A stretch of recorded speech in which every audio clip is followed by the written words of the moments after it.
গুণীজন, কাব্যজন, কবি, সাহিত্যপ্রেমী মানুষরা আমাদের এই ছোট্ট ক্ষুদ্র আয়োজনে সামিল হয়ে এই আলোর মালা তৈরি করলেন। এ যেন সত্যি চাঁদের হাট। আপনাদের মূল্যবান সময়, মূল্যবান কথা, এগুলো যে আমরা পেলাম, সত্যি আমরা ধন্য। ধন্য আমাদের সপ্তপ্রদীপ সাংস্কৃতিক সোসাইটি তথা বীরভূম কবিতা একাডেমি। সত্যি আমাদের কবিতা একাডেমির নামটা অনেক বড়, হয়তো অত বড় আয়োজন আমাদের পক্ষে করা সম্ভব হয় না।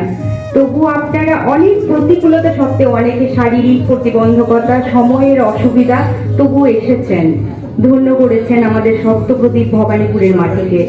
কৃতজ্ঞতা, আভূমি প্রণাম আপনাদের। আকাশের বুক থেকে খসে পড়ে একটা করে তারা, নির্দয় আগুন, গিলে ফেলে ফুপিয়ে ওঠা কান্নার শব্দ। অনর্গল ডেকেও ক্লান্ত হয়নি যে দ্বারকাটা, শুধু না ফেরার দেশে কোনো বার্তা পেয়েছিল বলে। কখনো অন্ধকার ঘনায়নি, তখনো কিছুটা আলো লেগেছিল শিমুলের ডালে। তবে কেন অপ্রত্যাশিত ভাবে নিভে গেল জীবনের আলো? নিয়মের বেড়া জেলে এমনই কি আটকা পড়ে থাকে শ্বাসবায়ু? বিলাপের ধ্বনি ও নিরর্থক সেখানে, যেখানে দুর্বিনীত স্পর্ধায় মৃত্যু মাথা চাড়া দিয়ে রেখে যায় শুধু আত্মজনের হাহাকার।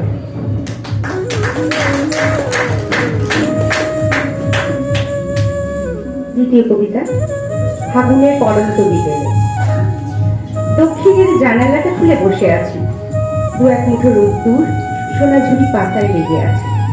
ফুরফুরে ফাগুনের বাতাস এসে কবিতার বইটার পাতাগুলো উল্টে পাল্টে দিচ্ছে।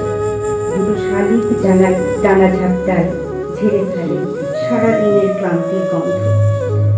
গুঁড়ো গুঁড়ো আলোর কণা বাতাসের সাথে উড়ে যায় পশ্চিমের দিগন্তে। অন্ধকারের জবনিকা নেমে এলে লক্ষ্মী প্যাঁচা ডেকে ওঠে চিলে কোঠার কার্নিস থেকে। নমস্কার।